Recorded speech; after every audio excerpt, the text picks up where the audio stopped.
Olá, meus amores, sejam muito bem-vindos ao meu canal. Meu nome é Marina e hoje a gente vai continuar com a nossa série de leituras do livro Mulheres que Correm com os Lobos.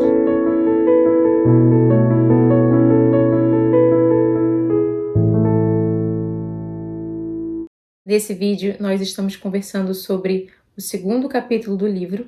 Então, se você chegou aqui assim de paraquedas, você simplesmente caiu por aqui, eu sou astróloga, sou taróloga, sou uma estudiosa de energia feminina e a nossa perspectiva dessa leitura aqui no canal, dessa leitura coletiva, dessa leitura conjunta, é entendermos a energia feminina a partir dessa obra, dessa belíssima obra da Clarissa Pinkola Estés. Então não é uma visão psicológica, não é uma visão acadêmica, é uma visão pessoal que faz parte do meu trabalho com a energia feminina, como que eu percebo a energia feminina a partir da leitura do livro, ok? Então, já estabelecendo aí esse contato inicial, a gente já entendendo o que eu estou fazendo aqui com vocês, né? Qual é a minha intenção com essa leitura aqui no canal, essa leitura coletiva.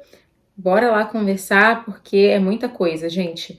Eu não quero que esse vídeo fique gigante, mas esse é um capítulo gigante. Então, o que a gente pode fazer, né? Temos que cortar, né? Que nem uma edição de jornal, que nem uma edição de texto jornalístico. De entrar totalmente na questão do segundo capítulo, se você está interessado ou interessada, chegou aqui agora, entra na playlist que eu tenho aqui no canal, que por lá você vai conseguir saber ali direitinho todos os vídeos que já estão postados aqui sobre essa leitura coletiva, ok? Então é isso, gente. Meninas que já estão comigo desde o início dessa empreitada aqui com esse livro gigante, que é 3 vezes maior quando a gente pensa no conteúdo complexo que ele tem. Hoje a gente vai conversar sobre o capítulo A Tocaia ao Intruso, o princípio da iniciação. Aqui pela primeira vez nós vamos ler um conto, ok? Até esse momento, a autora ela deixa muito claro que ela tem essa intenção, né, de usar os contos e as fábulas para transmitir conhecimento da psique feminina, da energia feminina. E esse é o primeiro capítulo no qual a gente vai ter contato com essa ideia, né? Então, a gente abre a leitura com o conto do Barba Azul. O Barba Azul é um conto sobre uma jovem que acaba se casando com esse cara aí, que é mal falado pra caramba, né? Todo mundo diz que ele matou as ex-mulheres dele e ninguém sabe se é verdade ou não, existe ali, né, toda uma fofoca. Essa jovem acredita que não é verdade, né?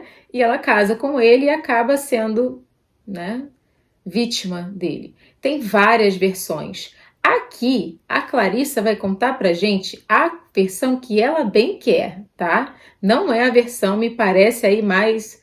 E ela sempre diz assim durante a leitura, tem maquiagem na minha mão aqui. Durante a leitura, ela nunca vai dizer pra gente assim, não, olha, esse é o conto como ele é ali na França, né, seja lá onde for que aquele conto originou. Não, esse é o conto como a minha bisavó contava, como aquela minha tia lá da Hungria contava, então, da Romênia, sei lá. Então, não é o conto como a gente está acostumado a ouvir, tem sempre ali a versão da Clarissa Pinkola Estés, tá bom? Que eu acredito que ela dá ali uma mexida na história para ela poder encaixar a moral, né, que ela está querendo trazer pra gente, ou seja, o contato com a energia feminina, com a psicologia feminina através da história. Basicamente, é uma história sobre ingenuidade, a ingenuidade de uma mulher perante, digamos assim, o primeiro amor, né, aquele interesse por um homem. Muitas pessoas acreditam que esse capítulo é sobre abuso, tá? É sobre abuso, homens abusivos e tudo mais. Eu acho que é uma visão reducionista de um capítulo incrível que fala sobre um problema que todos nós temos, que é um lado predatório da nossa própria mente. Os homens também têm. Ela deixa muito claro aqui que esse ser predatório existe em mulheres e homens e provavelmente age de maneira diferente, porque a gente sabe que a mente masculina e a mente feminina não são iguais, tá? Então, tanto que esse livro aqui ele é para mulheres porque ela está falando da mente feminina, tá? Para mulher que quer entender como a mente dela funciona. Então, você precisa acreditar nessa premissa. Se você acredita que mulheres e homens têm um pensamento igual, têm uma mente igual, uma psique igual, você não vai conseguir entender mulheres que correm com os lobos, tá? Porque são coisas diferentes. Nós temos o predador igual, mas ele funciona de uma maneira para as mulheres, de uma maneira um pouquinho diferente para os homens. O que seria esse predador interno, tá? Essa força destrutiva que não deseja o nosso desenvolvimento dentro de nós mesmas. Então isso é muito louco, né? Porque você imaginar que existe uma parte sua que não quer que você cresça, que quer te destruir, muitas vezes quer te matar, é estranho, né? É uma força, como ela mesma vai dizer aqui no livro, é uma força antinatural, ela é antinatureza, é contra a natureza você se matar. Né? Os animais não se matam. E, no entanto, o ser humano se suicida. Por quê? O que leva uma pessoa a tirar a própria vida? O que leva uma pessoa a se drogar? O que leva uma pessoa ao alcoolismo, né? Que é a destruição do seu próprio corpo? Até assim, no nível mais leve, né? O que leva a gente a ter maus hábitos que a gente sabe que não faz bem pra gente? Ou estar em um relacionamento que não faz bem pra gente, que é uma destruição de quem nós somos. E aí é que entra a questão do relacionamento abusivo. Ele faz parte de uma série de outras questões que envolvem nossa psique. Eu acho que dizer que esse livro usar esse livro, já falei isso aqui, para propósitos políticos ou sociais, é um desfavor para o que a autora queria. A autora queria que mulheres entrassem em contato com a sua alma com esse livro, não com uma ideologia, ok? Então, cuidado, gente, com as informações que vocês recebem sobre essa obra. É claro que você pode ler de que ponto você quiser ler. Eu quero muito respeitar o objetivo da autora, que simplesmente é salvar a alma feminina, ajudar a mulher a encontrar alegria na própria vida. Ok? Para mim é simples assim. Então, não, eu não acredito que esse capítulo, eu falei para vocês no outro vídeo, que ia ser polêmico, porque eu ia dizer que esse capítulo aqui ele é muito usado para falar sobre relacionamentos abusivos. Só que relacionamentos abusivos são produto desse predador interno feminino, né? Dentro da nossa psique feminina, que trabalha para nos destruir, ok? Ele quer interromper o seu desenvolvimento. E ela vai usar a história do Barba Azul para evidenciar esse predador, que seria, né, no caso, o vilão, o Barba Azul, e a própria ingenuidade da mulher. A mulher ingênua sendo essa mulher que não sabe nada. Ingenuidade é não saber, né? É ignorância, é você não conhecer. Então, como você não tem conhecimento, como você é inexperiente, você é vulnerável a certas situações.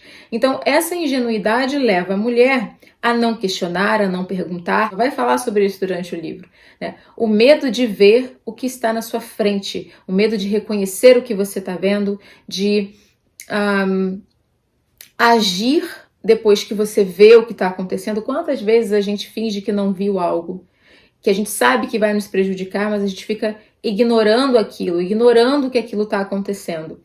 Enfim, existe essa psique destruidora dentro da gente, digamos assim, essa área, esse ser arquetípico dentro da gente, digamos assim, que está ali para contrapor o nosso desenvolvimento. Se a gente pensar que tudo é dual na natureza, tudo tem dois lados na natureza, é natural que a gente pense que existe a mulher selvagem, que quer nos colocar para frente, quer que a gente chegue à mulher que nós deveríamos ser, né? No desenvolvimento da nossa psique feminina.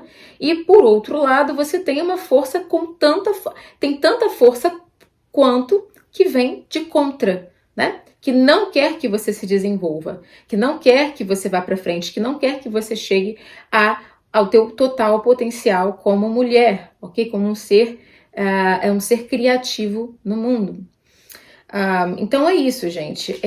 Para lembrar aqui, uma coisa que eu já falei em outros vídeos, a psicologia analítica, a psicologia junguiana, ela vai usar um conto, uma história, e pegar todos esses personagens e colocar aqui dentro da tua cachola, ok? É tudo você. Quando ela fala um homem... Opa, mosquito. Quando ela fala um homem, ela não está falando um homem físico, ela está falando o homem dentro de você. Ela está falando do Barba Azul dentro da sua cabeça, do predador que mora dentro de você. Ela chama de predador natural. Não é uma pessoa que está do lado de fora, ok? Então, porque tem pessoas que leem esse livro e não entendem isso. Na psicologia analítica, todo mundo na história é você. As 3 irmãs que tentam alertar, né? Eu acho que eram 3 ou 2 irmãs, uma coisa assim, que tentam alertar e dizer: não, eu não gostei desse cara. Né? Ele pode parecer muito legal, ele pode parecer muito cool, né? Ele levou a gente para um passeio bacana. Tem alguma coisa ali que eu não gosto. Essa atitude das irmãs, as irmãs também são você, as mulheres sábias. A mulher sábia que a gente tem dentro da gente, que diz assim: olha, então essas irmãs, elas são parte da própria psique da mulher, né? Todos esses personagens na psicologia junguiana analítica estão acontecendo dentro da gente. Ela vai falar sobre essa mulher ingênua, né? E a necessidade de uma iniciação. A iniciação que é esse momento no qual a gente passa por uma transformação. Né? Você passa de uma fase para outra, ou de um estado ao outro, né? Onde você ganha mais conhecimento, em que você se torna mais inteira, né? E o que acontece aqui, justamente, é que a mulher ingênua, ela precisa ter contato com o mal, de certa maneira, para ela acordar, certo? Ou com choque, alguma situação que atire, de certa maneira, de um caminho de autossabotagem, digamos assim. Ela vai falar sobre, por exemplo, a boazinha, né?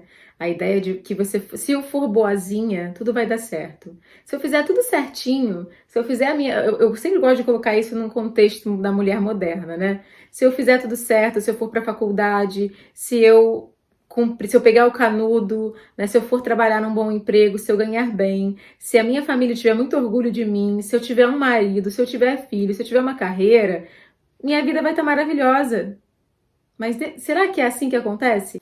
Isso faz eu me lembrar de quando eu era menina, né? Quando eu era novinha. E eu ia para a escola e eu pensava: se eu for legal, se eu for bacana, se eu for simpática, as outras meninas vão gostar de mim com certeza. E no final das contas, o que acontecia era o oposto, né? Eu tive uma situação bem difícil na minha ali com uns 12 anos com uma menina, com uma outra menina, né? Que ela me odiava profundamente por razões que eram só dela. E eu era legal com ela, então eu não conseguia entender por que ela me odiava. Ou seja, existe uma ingenuidade muitas vezes em a gente.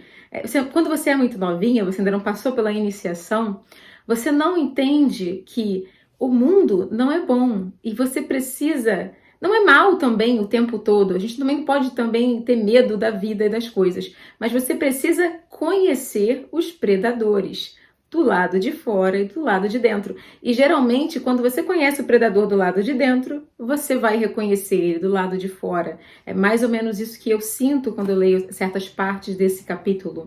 Ela fala sobre o desejo de encontrar o paraíso da ingenuidade, né? Ingenuidade, a mulher ingênua, ela está buscando o paraíso.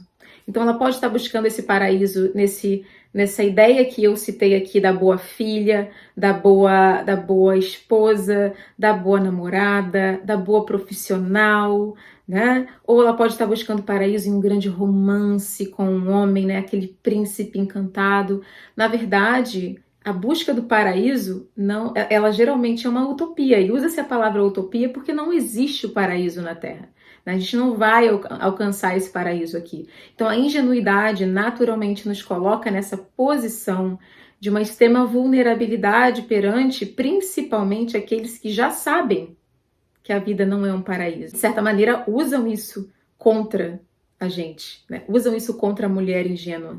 Tem um momento específico durante o livro em que a jovem, né, que casa com o Barba Azul, ela abre aquele armário que ela não podia abrir, que ele tinha dito para ela que ela não podia abrir, mas ela abre e ela vê aqueles corpos, né, os ossos das mulheres que ele matou, né, das ex-esposas, né, ex-esposas, das esposas que foram assassinadas por ele.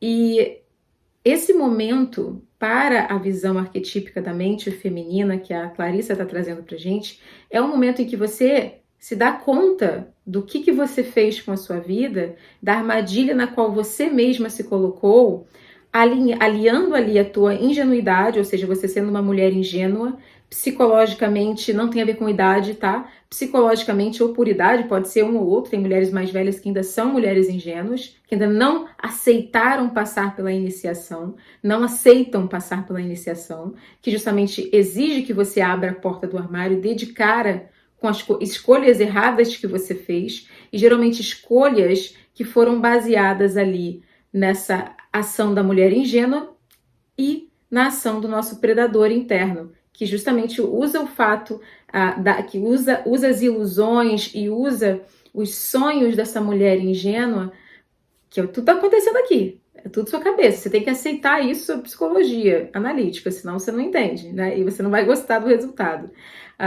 E que esse predador interno, ele usa a ingenuidade dessa nossa parte feminina vulnerável, digamos assim, inexperiente, para nos aprisionar em uma vida na qual a gente não se desenvolveu, na qual a gente não percorreu ali os caminhos que a gente gostaria de ter percorrido. E quando você abre aquele armário e você vê ali a deterioração, né, de todo o mal que aquilo causou em você durante os anos, é uma visão dura de você enxergar, é difícil de ver, né?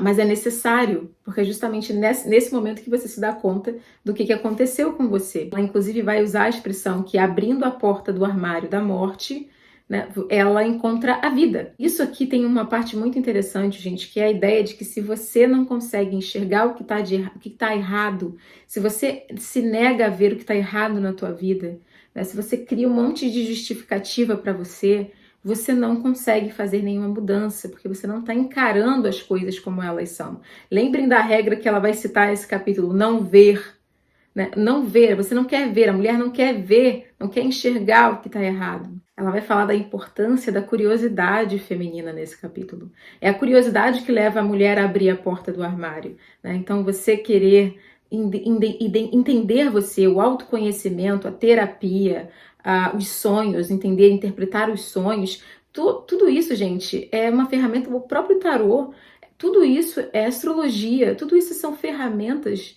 de autoconhecimento. A gente está buscando entender quem a gente é, certo? É aquela curiosidade feminina da qual fala nesse capítulo, que é necessária para você abrir a porta e se deparar com aquilo que aconteceu ali com a tua jornada e o teu desenvolvimento, ou que você não desenvolveu por causa, digamos assim, das autossabotagens dessa parte da sua natureza. E eu já vou entrar mais em detalhes sobre essa parte predatória aí, mas você não desenvolveu, você não foi para frente naquelas situações ali. Você, na verdade, matou algumas coisas dentro de você e manteve presa naquele armário ali. Uma coisa interessante que ela vai falar sobre o predador interno é que esse predador geralmente representa uma parte nossa que não gosta ou não admira certos aspectos da nossa personalidade ou da nossa natureza. Então você acaba alimentando aquelas vozes que são ofensivas, depreciativas dentro de você. Ela vai dar alguns exemplos durante o livro. Ela vai dizer assim: muitas vezes a vida criativa é retardada ou interrompida porque alguma parte da psique tem de nós uma opinião muito desfavorável. E nós estamos ali rastejando aos pés em vez de lhe dar um golpe na cabeça e sair correndo livres. Em muitos casos, o que é necessário para corrigir a situação é que levemos mais a sério do que nunca nossas ideias, nossa arte e a nós mesmas. Uma outra coisa que em um outro parágrafo ela vai dizer: ouvi todas as desculpas que uma mulher poderia conceber. Não tenho talento, não sou importante, não tenho instrução, não tenho ideias, não sei como fazer, não sei o que fazer. Sempre sinto vontade de sacudi-las até que se arrependam e prometam nunca mais contar mentiras. Ou seja, essa parte predatória, ela é alimentada por algo que a gente não gosta dentro da gente. A gente alimenta esses pensamentos, a gente alimenta esse predador interno quando nós não dialogamos com ele. Então, na verdade, o teu predador, e você sabe do que eu tô falando, que é aquela voz aí, olha, você não é boa, você não vai conseguir, isso não vai dar certo. Quando essa voz surge, você diz assim: vai dar certo sim. Ela, inclusive, tem um momento no capítulo que ela fala, né? A voz que diz: você nunca termina o que você começa. E você responder: termino sim, termino algumas coisas que eu começo. Eu termino muitas coisas que eu começo. Então, você dialogar com aquela voz, reconhecer algumas coisas que aquela voz está dizendo para você e tentar melhorar, mas você não alimentar justamente a parte do negativo daquilo que aquela parte da tua psique está dizendo sobre você. Ela fala sobre você impedir esses pensamentos nocivos antes que eles se enraizem dentro de você. Então ela diz assim: em vez de insultar o predador da psique ou em vez de fugir dele, nós o desarmamos. Conseguimos esse efeito não nos permitindo pensamentos discordantes a respeito da vida da nossa alma e especialmente do nosso valor. Então, cara, ela tá falando da vida da sua alma e do seu valor. Ela não tá falando de coisinhas pequenas, né? Eu sou desorganizada, eu deixo a toalha em cima da cama. Ela tá falando de vozes que falam do teu valor como mulher, como pessoa, como o valor da... Ela fala aqui, né? Ela diz vozes, pensamentos discordantes a respeito da vida da nossa alma. Ou seja, a alma, gente, é o que anima o nosso corpo, ok? Sem alma, somos autômatos, robôs, ok? Então, quando alguma coisa dentro de você, quando um pensamento dentro de você, ele coloca em xeque a vida da sua alma, ou seja, as coisas que são parte da expressão da tua essência, você não pode alimentar essa voz, ok? Tem um momento especialmente bacana e muito interessante da gente observar, da gente ler, né? E refletir sobre, que é quando ela fala sobre os irmãos da mocinha do conto, né? No final da história, esses irmãos, eles vêm cavalgando para salvá-la, né? O Barba Azul tá prestes a tirar a vida da mocinha, que descobriu quem ele era e o que ele realmente era, um monstro. E esses irmãos estão chegando para salvá-la e eles salvam ela. Assim, eles a salvam assim, quase assim, nessa fininha aqui para ela morrer. Eles chegam e acabam com o Barba Azul. São homens. Então ela fala da importância do ânimos, ou seja, do nosso lado masculino, da nossa energia masculina, como também uma energia que vem ali para nos salvar com a ação, digamos assim, com a consciência. A gente sabe que o feminino ele é ligado ao inconsciente e o masculino é ligado ao consciente, à ação consciente, ao movimento, à agressividade. E ela diz assim: quando a natureza do gênero oposto é saudável, ela ama a mulher na qual reside.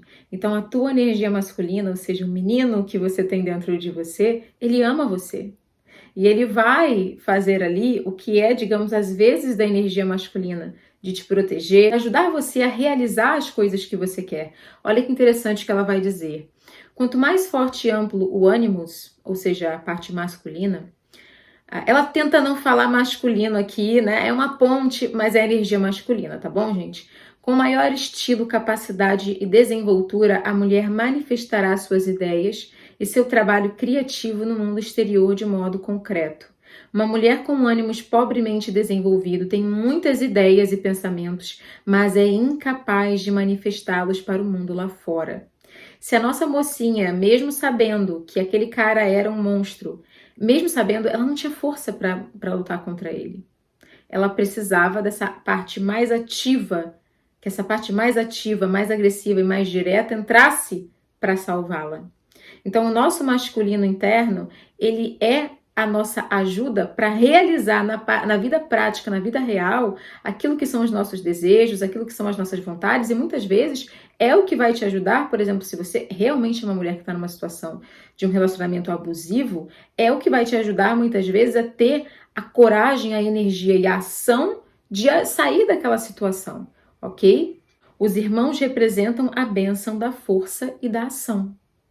E quando eu li isso, eu pensei no quanto os homens são importantes na nossa jornada feminina.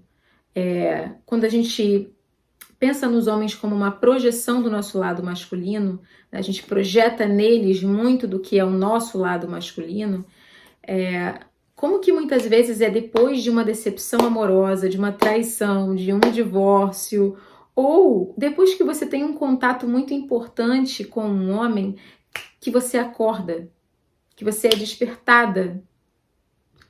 Marina, mas foi uma experiência terrível, porque ele me traiu, porque eu me divorciei. Mas quem você saiu do outro lado se você passou pela iniciação? Se você abriu a porta do armário, não se você fugiu. Se você encarou aquele momento que você estava vivendo, o que você aprendeu com aquele homem?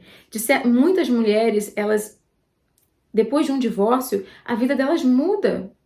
Isso é tão contado, gente, em filmes e livros sobre a jornada feminina, né? Em que as mulheres têm ali uma situação com um homem e elas saem daquela situação conhecendo melhor quem elas são.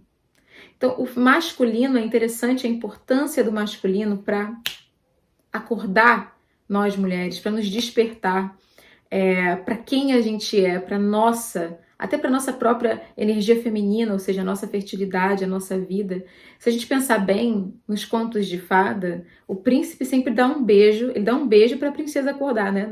Na Bela Adormecida, o príncipe dá o beijo e a princesa acorda. Então, existe algo, não só no masculino interno, mas eu acredito também no masculino fora, né? Na projeção do masculino que a gente tem dentro da gente, ou seja, nos homens, esse poder de despertar a gente, né? De acordar muitas vezes a mulher para a vida que ela não está vivendo. Ela vai falar algo muito interessante aqui sobre limitar relacionamentos com pessoas que alimentam essa voz do seu predador interno.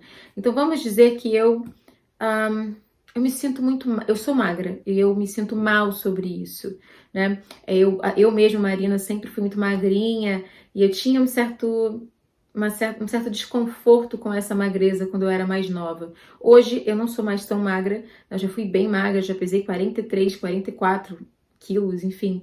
Nunca fui anoréxica nem nada do tipo, tá, gente? Eu comia, mas eu era muito magra. E isso era um ponto nevrálgico, sabe? E se eu convivo com uma pessoa que fica o tempo todo me fazendo olhar para isso, dizendo para mim, você é muito magra.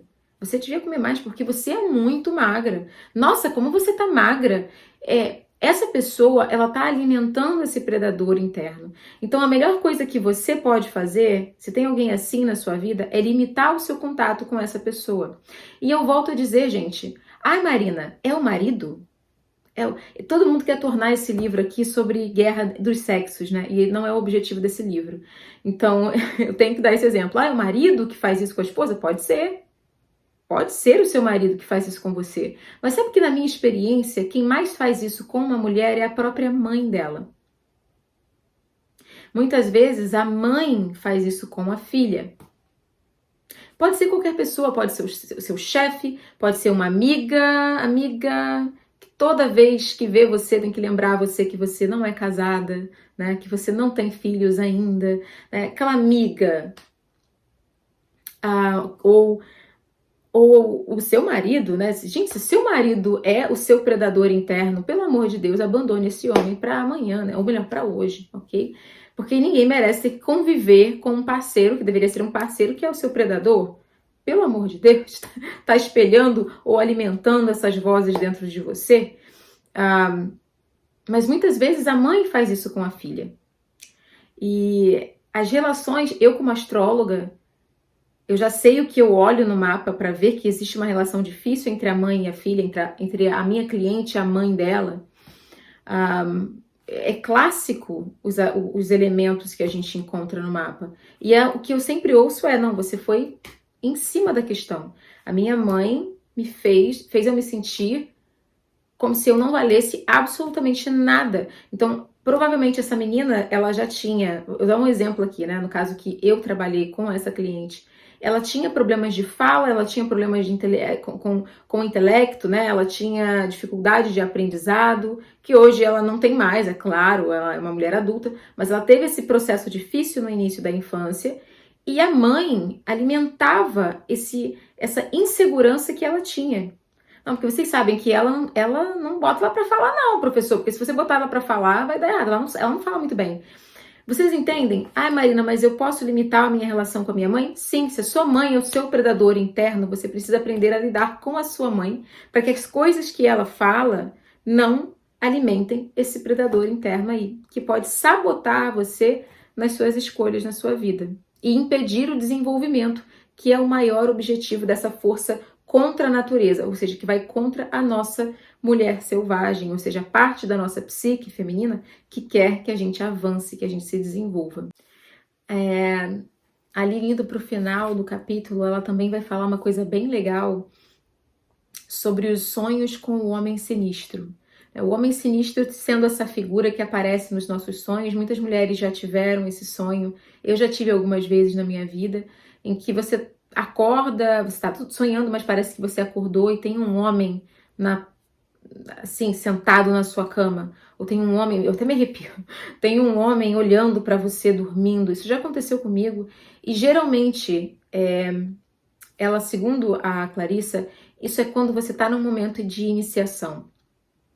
Ele aparece porque ele é o seu homem interno avisando a você de que é hora de olhar para algumas áreas da sua vida, né, e fazer algumas perguntas. Lembrem da curiosidade que ela menciona no capítulo.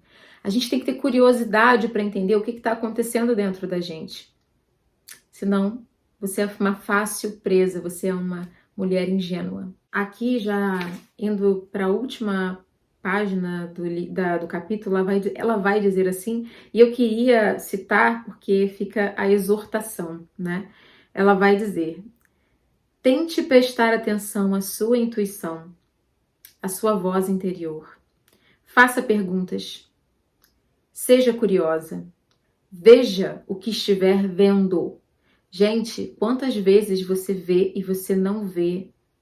É quase o vai acreditar em mim ou nos seus olhos?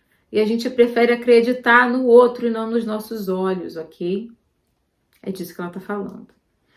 Ouça o que estiver ouvindo e então haja com base no que sabe ser verdade.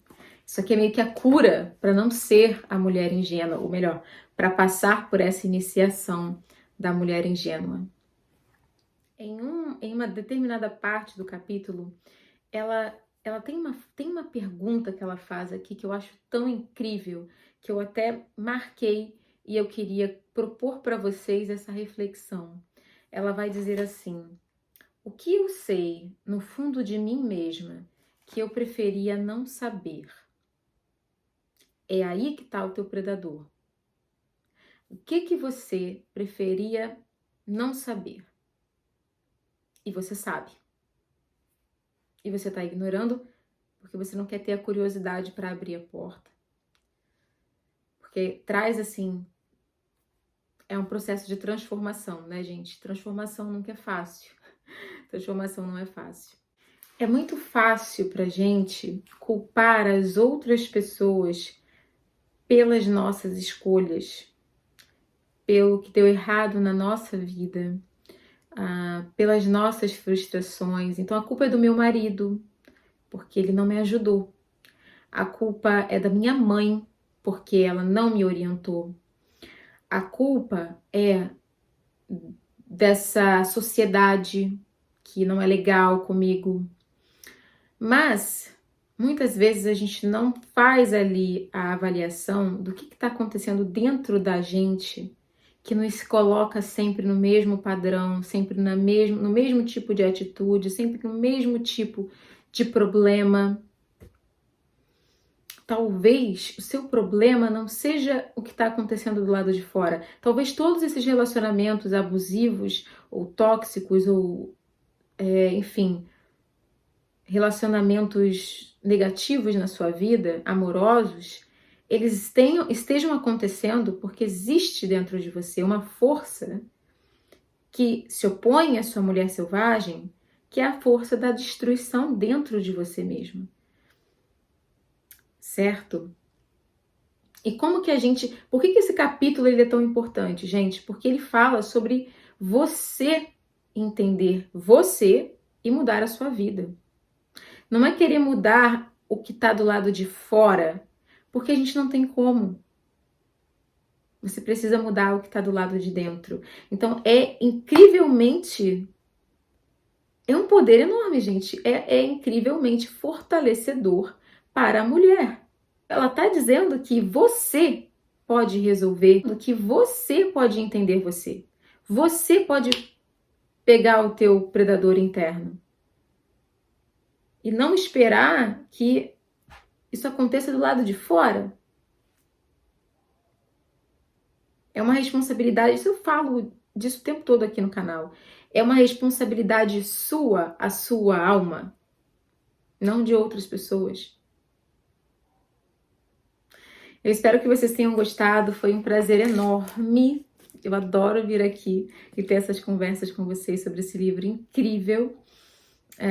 Eu não lembro quando que a gente vai ter o nosso encontro no mês que vem, então eu vou cortar aqui e vou dar uma olhadinha na minha agenda e aí a gente conversa. Aqui, gente, a gente vai conversar sobre o terceiro capítulo de Mulheres que Correm com os Lobos no dia 3 de maio, terça-feira, a primeira terça-feira do mês, ok? Meus amores, eu espero que vocês tenham gostado. Foi um prazer enorme estar aqui com vocês, de verdade. Deixem nos comentários o que vocês sentiram. Se vocês gostaram do vídeo, deixem aí a curtida de vocês. Muito obrigada de verdade por todo o carinho e por me acompanharem nessa jornada, ok? Um beijo, fiquem com Deus.